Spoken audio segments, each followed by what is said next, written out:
কাবা শরীফে পবিত্র মসজিদুল হারামের পাশেই অবস্থিত বিশ্বের সবচেয়ে উঁচু ঝুলন্ত মসজিদ।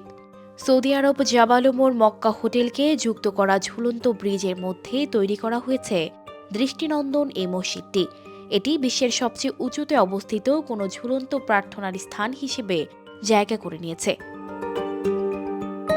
জানানো হয়, সমুদ্রপৃষ্ঠ থেকে ১,৫৮৪ ফুট উঁচুতে তৈরি করা মসজিদটি থেকে কাবা শরীফ ও মক্কার অন্যান্য ধর্মীয় স্থাপনার সৌন্দর্য উপভোগ করা যায়। এর মাধ্যমে গিনেস ওয়ার্ল্ড রেকর্ডসে নাম লিখিয়েছে স্থাপনাটি।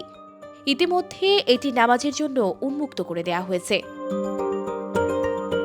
সৌদির স্বনামধন্য প্রতিষ্ঠান মক্কা রিয়েল এস্টেটস এই মসজিদ ও জাবালে ওমর টাওয়ার নির্মাণ করে।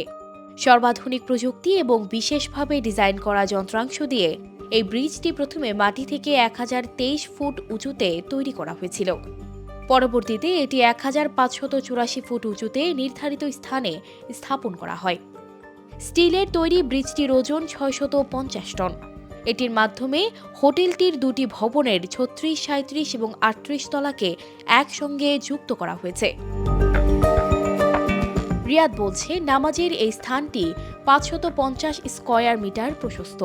একসঙ্গে মসজিদটিতে নামাজ আদায় করতে পারবেন ৫২০ জন। এর ভেতরে ডিজাইনে ফুটিয়ে তোলা হয়েছে আরব ও ইসলামিক সংস্কৃতি। ফজরের নামাজের সময় মুসল্লিরা মসজিদটির ভেতর থেকে মক্কার সূর্যোদয়ের দৃশ্য উপভোগ করতে পারবেন। এছাড়া কাবা শরীফে তাওয়াফের দৃশ্য, হাজিদের যাতায়াত সহ আশপাশের শহর দেখা যাবে স্বচ্ছভাবে। এমনকি সূর্যাস্তের সৌন্দর্য এখান থেকে খুব সুন্দরভাবে উপভোগ করা যাবে। সানজিদা রহমান, প্রবাস খবর।